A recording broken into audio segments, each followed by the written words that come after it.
Nada es casualidad en Israel para quien fuera el hombre muerto andante.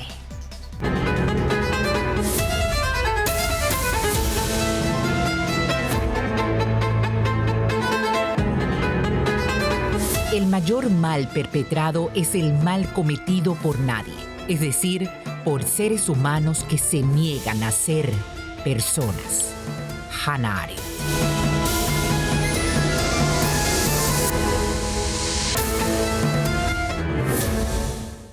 La muerte del dirigente de Hamas, Yahya Sinwar, en Gaza es una importante victoria para Israel tras un año de persecución del cerebro del 7 de octubre, el hecho más letal de la historia del país.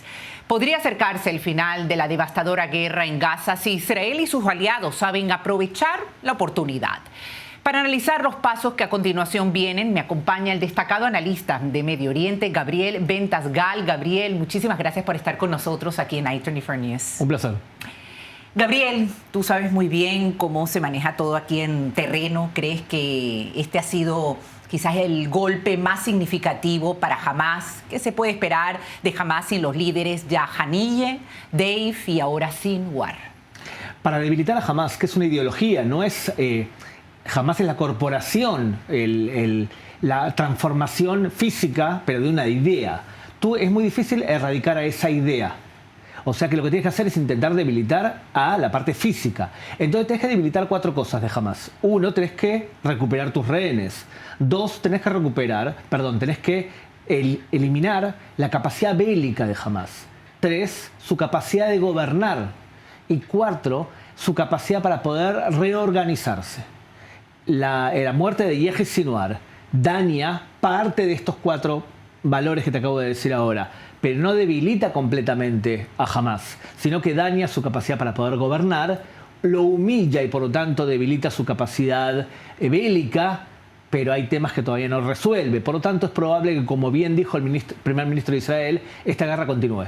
Entonces se habla de que su hermano, posiblemente Mohamed Sinwar o Khalil al-Hanaya, que era el negociador jefe, por cierto, de las negociaciones de alto al fuego en el Cairo, como sustituto. ¿Piensas que hay un plan? ¿Serán líneas quizás más radicales como suelen ser, mucho más radicales los que vienen después?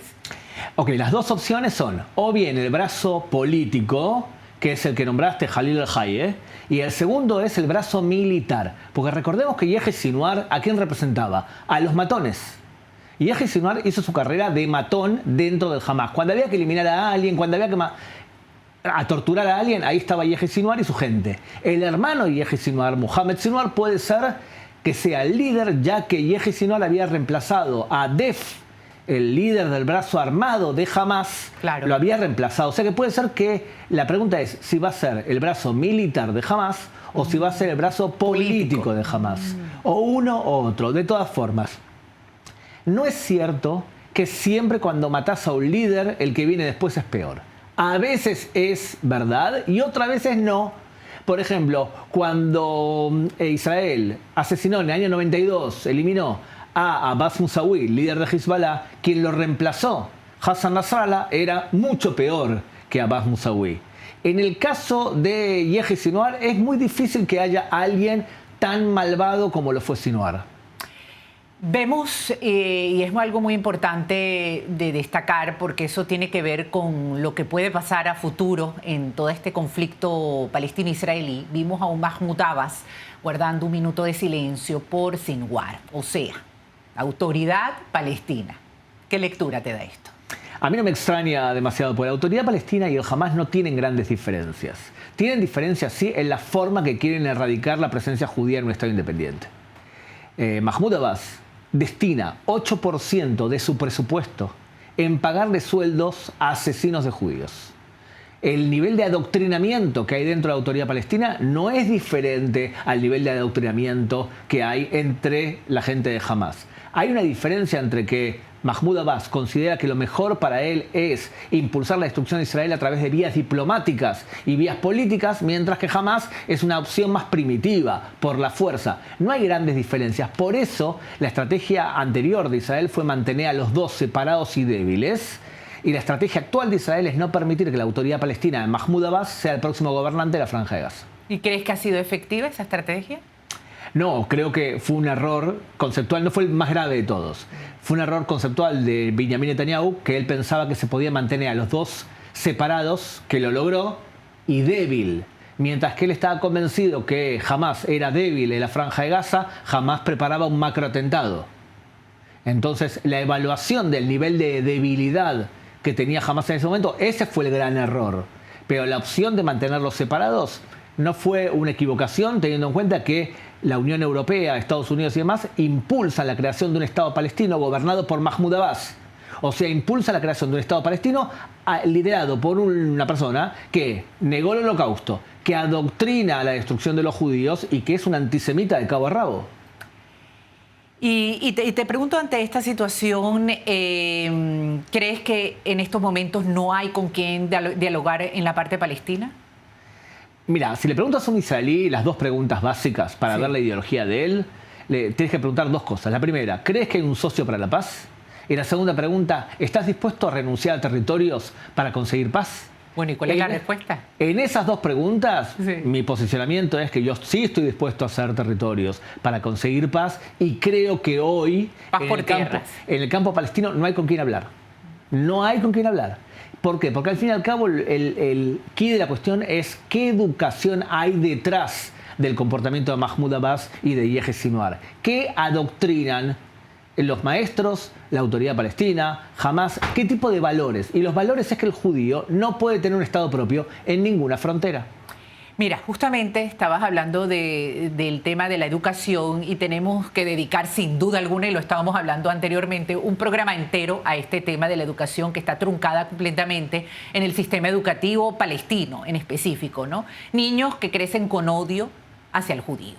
¿En qué ha fallado Israel y la comunidad internacional para permitir estos Sinwar actualmente? Especialmente en una concepción que no entiende que dawa, adoctrinamiento, levantar mezquitas, educar al suicidio, educar que el judío es inferior y que son descendientes de monos y de cerdos. Ese adoctrinamiento provoca a la larga, cuando el adoctrinado se siente segura, una manifestación bélica. O sea, una manifestación física. En el caso del mundo del Medio Oriente, empezó este adoctrinamiento después de la Primera Guerra Mundial, y en los años 70 y 80 explota hacia la violencia. Y lo que ves hoy de Hamás es la transformación de ese adoctrinamiento en violencia física. El adoctrinamiento se llamaba los hermanos musulmanes, en los años 80 se transformó en Hamás, que son los hermanos musulmanes. Ahora, ¿en qué erramos? En que no entendemos que la educación al odio produce violencia. Pero no solamente nosotros lo erramos, Israel lo erró porque en los años 80 los veía como un grupo de fanáticos simpáticos que podían detener o parar a la OLP. Estados Unidos la erró cuando en los años 80 fuimos e hicimos películas como Rambo 3, en donde Sylvester Stallone colabora con un grupo de pobres campesinos que son los mujahidines de Afganistán. ¿Y en qué erró Europa? Y Europa erra de forma sistemática, o Estados Unidos, en donde permiten que buenos países musulmanes paguen adoctrinamiento invirtiendo millardos de dólares en llenarle la cabeza a nuestros jóvenes. Uno de los países que se dedica a ese adoctrinamiento y que no hace violencia de forma directa, pero sí que la paga, es Qatar. Y nosotros como humanidad en Occidente le permitimos a Qatar que organice un mundial o que invierta 4.700 millones de dólares en universidades norteamericanas. Y cuando el rey de países radicales islámicos viene a España, la revista Hola le va a hacer una portada, una crónica rosa, y la prensa española va a decir nuestros grandes hermanos de los países musulmanes. Es que vamos a dedicarle un programa sin duda alguna al tema de la educación, porque creo que podemos desglosar muchísimo en ese tema y ayudar a dar ideas, porque el mundo tiene que cambiar en ese aspecto, si no, esto va a continuar. Pero hablamos ya de política, educación, pero los rehenes. Ahora algo más ya de terreno ahora, son vidas, incluso han ofrecido recompensas monetarias, lo hemos visto, un director de SodaStream que ofreció $100.000, y sabemos muy bien allá las necesidades que hay en Gaza, para que devuelvan a un rehén. ¿Lo ves posible? La estrategia del gobierno israelí fue presión física contra Hamás para recuperar el máximo posible a cambio de cese de fuego. Esa fue la estrategia de Israel.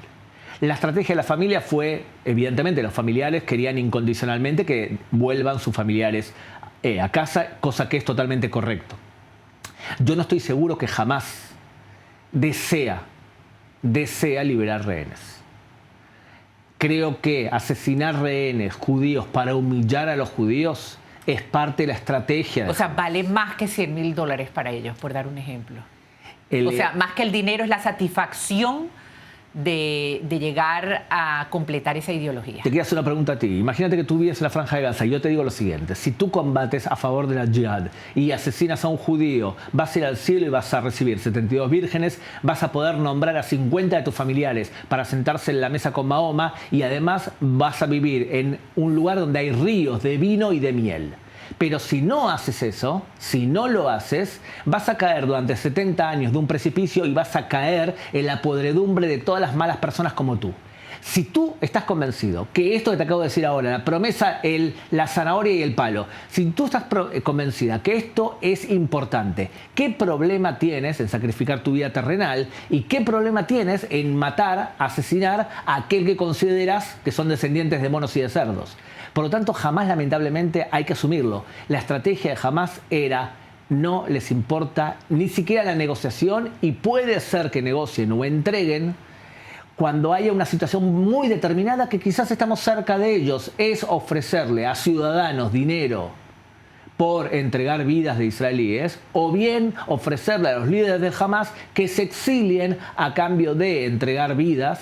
Y sí creo que Israel tiene que hacer lo indispensable y todo lo posible para poder liberar el máximo posible. Quizás lo tenía que haber hecho muchos meses antes o después del comienzo de toda esta guerra. Pero, por ejemplo, ya vamos un poco con la parte, porque ha habido muchos errores también, que eso es para otro tema también. Con Biden, Estados Unidos parece haberse convertido en un aliado ya poco confiable, además de socavar las operaciones israelíes. Una vez más, ya los informes dicen que se filtraron informes israelíes, esta vez están todos relacionados con el posible contraataque contra Irán. ¿Cómo ves la situación, Gabriel? Que es parte de la campaña electoral, en donde el Partido Demócrata tiene, por un lado, un ala muy anti-israelí, un ala ideológico de extrema izquierda muy anti-israelí. Tenemos a una candidata a presidente muy débil, y también débil desde el punto de vista de su capacidad para poder entender también el Medio Oriente. Y tenemos también la presión de un candidato republicano que trata a los demócratas de débiles. Yo creo que el gobierno de Israel está convencido. Hoy te lo digo. Sí. Creo que el gobierno de Israel está convencido que el próximo presidente de Estados Unidos es Donald Trump. Y por lo tanto toma menos en cuenta los consejos sabios de la administración demócrata. Me preguntas a mí, Gabriel, yo también creo que Donald Trump va a ser el próximo presidente de Estados Unidos. ¿Crees que va a ser el próximo presidente? No tengo la menor duda. Cuando las encuestas de los canales de televisión progres dan empate, es que gana el conservador. ¿Y es lo mejor? A ver, ¿puede algo ser peor que los estudiantes, los alumnos de Barack Obama? Barack Obama dijo, entre otras cosas, que a Irán había que abrazarlo, había que sacarle las sanciones y meterlo en la comunidad internacional para moderarlo.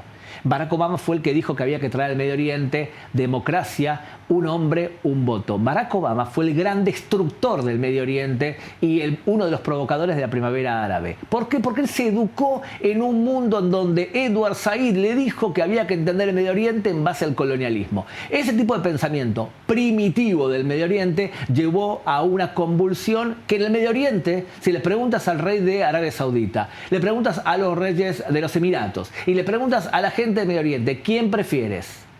¿Al sheriff del Medio Oriente posible, que es Donald Trump, o otro gobierno con Kamala Harris? ¿Sabes lo que creo que te van a responder? ¿Qué van a responder? Trump. Nos quedamos con Trump. Gracias, Gabriel Ventasgal, por haber estado con nosotros aquí en este especial de análisis en i24 News. Hola, bienvenidos a nuestro canal YouTube en español de i24 News. Si te gustó este contenido, me encantará recibir tu like y así conocerás Israel en español. Te invito a inscribirte y así también recibir todas las notificaciones de nuestro contenido. A través de nuestro QR me gustaría saber desde dónde nos ves. Gracias y hasta la próxima.